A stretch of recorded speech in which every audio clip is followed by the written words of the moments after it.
அஸ்ஸலாமு அலைக்கும் welcome to கைரூன்ஸ் kitchen. இந்த டே இன் மை லைஃபோட என்னுடைய ஃபுல் டே ஷெட்யூல் தான் பார்க்க போகிறீங்க. அதுக்கு முன்னாடி இது வரைக்கும் நம்ம சேனலுக்கு சப்ஸ்கிரைப் பண்ணாதவங்க சப்ஸ்கிரைப் பண்ணிக்கோங்க. பக்கத்தில் இருக்கிற பெல் ஐக்கனை கிளிக் பண்ணிக்கோங்க. அப்போ தான் நான் அடுத்தடுத்து போட போகிற வீடியோட நோட்டிஃபிகேஷன் உங்களுக்கு வரும். எங்கள் வீட்டில் எதையுமே வெயில் அடிக்குதுன்னு சொல்லி வெளியே காய வைக்கவே முடியாது பாருங்கள். ஒரு கூட்டமே வந்துருச்சு. ஆனால் எங்கள் வீட்டு செல்லக்குட்டிக்கு நல்ல ஒரு என்டர்டைன்மெண்ட்டு தான். குதிரைவாளி அரிசியும் ராகியும் கொஞ்சம் வெயிலில் வச்சு எடுக்கலாம்னு சொல்லி வச்சேன். அது பூரா நாசம் பண்ணிருச்சு அந்த இடமே. அது குரங்கு போனதுக்கப்புறம் தான் க்ளீன் பண்ண முடியும். மெஸ் டோர் இருக்கிறனால செல்லக்குட்டி சேஃபாக இருக்குது. பிரேக்ஃபாஸ்ட்டுக்கு முந்தின நாள் ராத்திரி கவுனி அரிசி ஊற வச்சுருக்கிறேன். 1/2 கப் கவுனி அரிசிக்கு 1 கப்பு பாசிப்பயிர் ஊற வச்சு எடுத்து வச்சுருக்கிறேன். இதை இப்போ அரைக்கணும். அதுக்கு முன்னாடி எம்டி ஸ்டொமக்கில் வெந்தயம் ஊற வச்சு வச்சுருக்கிறேன். இது ஜீ எடுத்துக்குவாங்க, அவங்க சாப்பிடுவாங்க. எனக்கு ஹாட் வாட்டரில் லெமன் ஹனி போட்டு 1 கப் எடுத்துக்க போகிறேன். ப்ளைன் வாட்டர் தான் குடிப்பா, அதனால் எனக்கு மட்டும் ஹனி லெமன் வாட்டர். இது ஒரு எனர்ஜி ட்ரிங்க். தேனில் ஹெல்த் பெனிஃபிட் நிறையா இருக்குது இல்லைங்களா? தினம் 2 ஸ்பூன் தேன் எடுத்துக்கிட்டோம்னா அவ்வளோ எனர்ஜியாக இருக்கும். ரிலாக்ஸாக உட்காந்து இந்த லெமன் ஹனி வாட்டரை நான் எடுத்துக்க போகிறேன். ஃப்ரூட்ஸ் ஆகட்டும், வெஜிடபிள்ஸ் ஆகட்டும், பெரிய கடையில் நாங்கள் வாங்குறதில்ல. ரோட்டோரத்தில் ஒரு அம்மா கூடையில் வச்சு விற்றுட்ருப்பாங்க. அவங்கள்ட்ட தான் நான் வாங்குவோம் ரெகுலராக. அங்கே போய் நாங்கள் நின்றாவே போதும், டக்குன்னு எடுத்து கொடுப்பாங்க. நம்பிக்கையாக வாங்கிட்டு வருவோம். ரொம்ப நல்லாயிருக்கும். அவங்களும் எங்களுக்கு நம்பிக்கையாக கொடுப்பாங்க. நாங்களும் அவங்கள்ட்ட நம்பிக்கையாக ரெகுலராக போய் வாங்கிட்டுருப்போம். என்ன சொல்ல, ஹைப்ரிட் கிடையாது, நாட்டுக்காய் தான் வச்சு விற்பாங்க. ரொம்ப நல்லாயிருக்கும். தோசைக்கு ஊற போட்டிருந்தேன் இல்லையா, கவுனி அரிசியும் பச்சைப்பயிரும், அது மிக்ஸி ஜாரில் அரைச்சி எடுத்துக்க போகிறேன். இதோட கொஞ்சமாக உப்பு சேர்த்து நல்லா நைஸாக அரைச்சி எடுத்துக்க போகிறேன். அரைச்சி எடுத்ததுக்கப்புறம் தேங்காய் சட்னியும் ரெடி பண்ணி எடுத்து வச்சுருக்கிறேன். அதுக்கு ஒரு சின்ன தாளிப்பும் கொடுத்துடலாம். கடுகு கருவேப்பிலை போட்டு அதையும் தாளித்து எடுத்துகிட்டு இப்போ தோசை வார்த்து எடுத்துக்க போகிறேன். பச்சை பயிரும் கவுனி அரிசியும் சேர்த்து அரைச்ச தோசை மாவு இது இல்லைங்களா? இதில் நான் உளுந்தோ அல்லது வெந்தயமோ நான் சேர்த்துக்கல. இருந்தாலுமே நல்லா சாஃப்டாக இருந்துச்சு. கோதுமை தோசை சுட்டு எடுத்தால் எப்படி இருக்கும் அந்த மாதிரி இருந்துச்சு. டேஸ்ட்டும் அருமையாக இருந்துச்சு. இதுக்கு தேங்காய் சட்னி எடுத்துக்கிட்டேன். கார சட்னி நல்லாயிருக்கும். காலை நேரம் கார சட்னி வேணான்ட்டு தேங்காய் சட்னி எடுத்துக்கிட்டோம். அதோட பப்பாளி பழம் 1 கப் எடுத்துக்கிட்டோம். கோதுமை மாவு, அரைச்ச கோதுமை மாவு தீந்துருச்சு. அதனால் மறுபடியும் இப்போ 3 கிலோ கோதுமை வாங்கி சுத்தம் பண்ணி எடுத்து வச்சுருக்கிறேன். இதை மெஷினில் அரைக்கிறதுக்கு முன்னாடி கோதுமையோட ஓட்ஸ் 3 கிலோ கோதுமைக்கு 1/2 கிலோ ஓட்ஸ் சேர்த்துருக்குறேன். இதுக்கு முன்னாடி கோதுமை அரைக்கும் போது பார்லி அரிசி சேர்த்து அரைச்சேன் இல்லைங்களா? இந்த தடவை ஓட்ஸ் சேர்த்து அரைச்சிக்க போகிறேன். மதியம் லஞ்சுக்கு மீன் வாங்கி கொடுத்துருந்தாங்க. வாங்குகிற இடத்துல பாதி சுத்தம் பண்ணி தான் வாங்கிட்டு வருவாங்க. மீதி பாதி நம்ம சுத்தம் பண்ணால் தான் நம்மளுக்கு திருப்தியாக இருக்கும் இல்லைங்களா? மட்டன் சிக்கன்லாம் 1/4 கிலோ 1/2 கிலோ வாங்கினா போதும். மீன் அப்படி 1/4 கிலோ 1/2 கிலோ வாங்க முடியாது. கிலோ 2 கிலோ அந்த மாதிரி தான் வாங்க முடியும். அதனால் 2 கிலோ வாங்கிட்டு வந்திருந்தாங்க. மீனில் ரொம்ப பொடி மீனாக வாங்கினா முள் நிறையா இருக்கும். ரொம்ப பெரிய மீனாக வாங்கினா டேஸ்ட்டு குறைவாக இருக்கும். மீடியமான சைஸில் மீன் வாங்கிக்கிட்டோம் அப்படின்னா டேஸ்ட்டும் நல்லாயிருக்கும், முள்ளும் குறைவாக இருக்கும். அப்படி பார்த்து வாங்கும்போது தான் 2 கிலோ ஆயிடுச்சு மீன். எப்போ மீன் வாங்கினாலுமே நான் என்ன பண்ணுவேன்னா, மீனோட தலையும் மீனோட வாலையும் எடுத்து ஒரு குழம்பு வச்சுருவேன். நடுப்பீஸ் மட்டும் மசாலா தடவி ஃப்ரை பண்ணி எடுத்துக்குவேன். அப்படி தான் செய்வேன். ஆனால் இப்போ அப்படி இல்லை, எல்லா மீனையுமே மசாலா தடவி ஃப்ரை பண்ணுறக்கு எடுத்து வச்சிட போகிறேன். ஏன்னா இன்றைக்கி நம்ம எடுத்ததும் போக மீதமுள்ள மீனை ஃப்ரிட்ஜில் வச்சுருவேன், டீப் ஃப்ரிட்ஜில். நம்ம மறுநாள் எந்த குழம்பு வச்சாலுமே, பருப்பு குழம்பாக இருக்கட்டும், புளி குழம்பாக இருக்கட்டும், அல்லது தக்காளி சாப்பாடு, எந்த ஒரு மதியம் லஞ்சு எது செஞ்சாலுமே சைடுக்கு ஃபிஷ் ஃப்ரை ஒன்று வச்சா போதுங்க.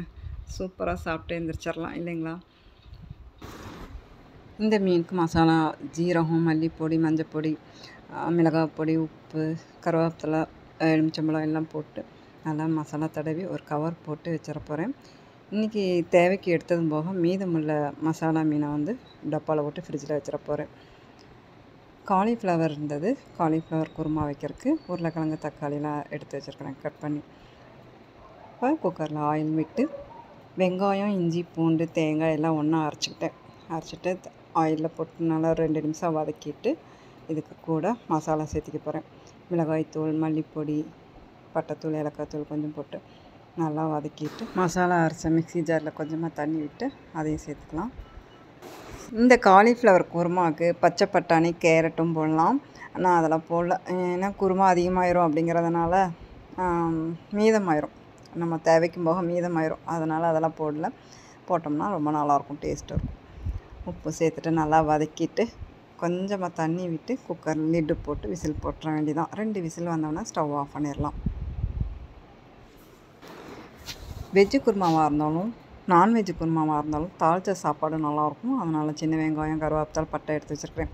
குக்கரில் ஆயில் விட்டு வெங்காயம் ட்ரான்ஸ்பரண்ட் ஆனோம்னா தண்ணி விட்டு கொஞ்சமாக உப்பு போட்டு அரிசி கழுவி போட்டு குக்கர் லிட்டு போட்டுற வேண்டியதான். 2 விசில் வர விட்டு ஸ்டவ் ஆஃப் பண்ணியிருப்பேன்.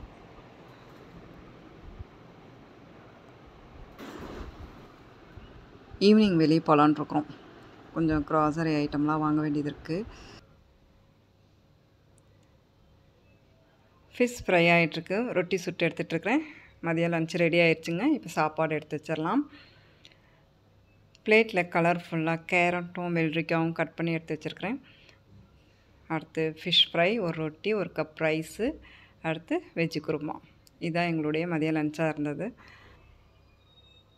இப்போ நான் உங்களுக்கு ஹெல்த்தி ஸ்நாக்ஸ் செய்து காணிக்க போகிறேன். மக்கானாவை வச்சு பேனில் ஒரு ஸ்பூன் நெய் விட்டு இந்த மக்கானாவை 1 நிமிஷம் போல் டோஸ்ட் பண்ணி எடுத்துக்க போகிறேன். பொரி மாதிரி தான் இருக்கும், லைட் வெயிட்டாக. மீடியம் ஃப்ளேமில் வச்சு லைட்டாக டோஸ்ட் பண்ணி எடுத்துக்கலாம்.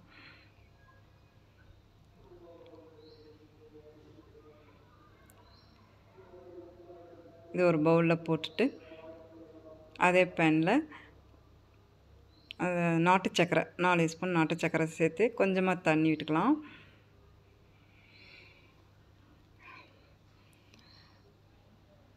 இதோட ஏலக்காய் தூள் கொஞ்சம் போட்டு இது கூட வெள்ளை எள்ளு சேர்த்துக்க போகிறேன்.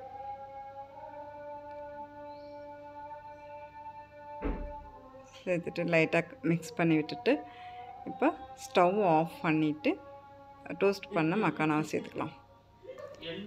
மக்கானாவை போட்டதுக்கப்புறம் நாட்டு சக்கரை பாகும் எள்ளும் இருக்கு இல்லையா, அது இந்த மக்கானாவில் நல்லா கோட் ஆகணும். அந்த மாதிரி நல்லா கலந்து விட்டுக்கலாம். ரொம்ப நல்லாயிருக்குங்க. நம்ம பொரி உருண்டை சாப்பிடுவோம் இல்லையா, வெல்லம் போட்ட பொரி உருண்டை, அதே டேஸ்ட்டு தான் இருக்கும். செம்மையாக இருக்கும், நல்லாயிருக்கும். இது பெரியவங்களும் சாப்பிட்லாம், சின்னவங்களும் சாப்பிட்லாம். இதை ஆற வச்சு ஒரு ஏர்டைட் பாட்டிலில் போட்டு வச்சுட்டு காற்று படாமல் இருந்தால் தான் நம்மளுக்கு அந்த பொரி உருண்டையோட கிறிஸ்பினஸ் இருக்கும் இதில். அடுத்து நாங்கள் வெளியே கிளம்பிட்டோம். 6 மாதம் ஆகுது இந்த ஹைப்பர் மார்க்கெட் லான்ச் ஆகி. எங்களுக்கு ரீசெண்டாக தான் தெரிஞ்சது, அதனால் இதுக்கு வந்தோம்.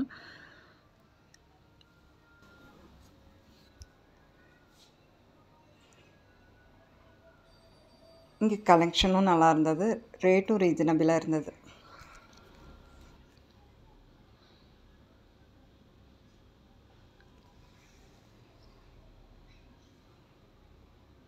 என் மகன் எது மறக்கிறாளோ இல்லையோ பாப்கார்னை மறக்க மாட்டான். ஃப்ளேவருக்கு ஒன்றுன்னு சொல்லி 2-3 பேக்கெட் எடுத்தான். அவளுக்கு பாப்கார்ன்னா ரொம்ப பிடிக்கும். எனக்கு உப்பு கலர் ரொம்ப பிடிக்கும், அது ஒரு பேக்கெட் எடுத்தேன்.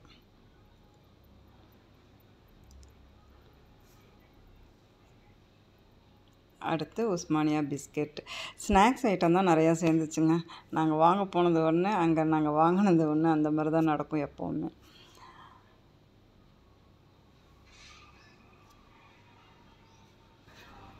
அடுத்து நாங்கள் வீட்டுக்கு வந்துட்டோம்.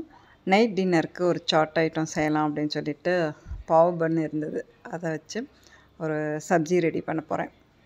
வெளியே போயிட்டு வந்தோம்னா ரொம்ப டயர்டாக இருக்கும்.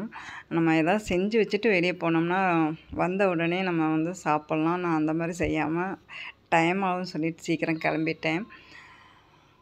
சரி வந்து பார்த்துக்கலாம் அப்படின்ட்டு. என்னாலும் ரொம்ப சீக்கிரமாக செய்யக்கூடிய ஒரு சப்ஜி தான் நான் ரெடி பண்ண போகிறேன்.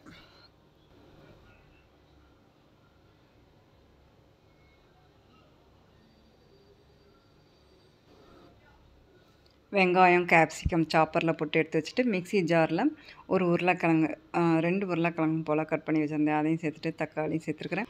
அதோட கரம் மசாலா, பாவ் பாஜி மசாலா, இஞ்சி பூண்டு பேஸ்ட்டு, ஒரு குட்டி பீட்ரூட்டும் சேர்த்து அரைச்சி எடுத்து வச்சுட்டேன். இப்போ பேனில் நெய் ஆயில் விட்டு ஜீரகம் போட்டு வெங்காயம் கேப்சிகம் போட்டு அதோட அரைச்ச மசாலாவையும் சேர்த்துட்டு ஒரு 2 நிமிஷம் போல் வதக்கிட்டு கொஞ்சம் உப்பு சேர்த்துட்டு நல்லா மிக்ஸ் பண்ணி விட்டுட்டு கொஞ்சம் தண்ணி விட்டு நல்லா மிக்ஸ் பண்ணி ஒரு 5 நிமிஷம் போல் வச்சுருந்து இந்த மசாலா வாசனையெல்லாம் போனதுக்கப்புறம் மல்லி இலை போட்டு ஸ்டவ் ஆஃப் பண்ணிட வேண்டியதான். அவ்வளோதாங்க, சப்ஜி ரெடி ஆயிடுச்சு. அருமையாக இருக்கும். பாவ் பன்னுக்கு சப்ஜி வந்து இந்த மாதிரி தான் செய்யணுன்ட்டு இல்லை, நம்ம விருப்பம். நம்மக்கிட்ட என்ன இருக்கோ அதை வச்சு நம்ம சப்ஜி ரெடி பண்ணிடலாம். உருளைக்கிழங்கு, பச்சை பட்டாணி, கேரட் போட்டும் சப்ஜி ரெடி பண்ணலாம். அல்லது வந்து பாசிப்பயிறு, ஊற வச்ச பாசிப்பயிரையும் சப்ஜி ரெடி பண்ணலாம். அது ரொம்பவே நல்லாயிருக்கும். அது குகுனி சாட் மசாலான்னு சொல்லுவாங்க அந்த சப்ஜிக்கு பேர். அதுவும் ரொம்ப நல்லாயிருக்கும். இதான் எங்களுடைய நைட் டின்னராக இருந்தது. இன்ஷா அல்லாஹ் அடுத்த வீடியோவில் பார்க்கலாம்.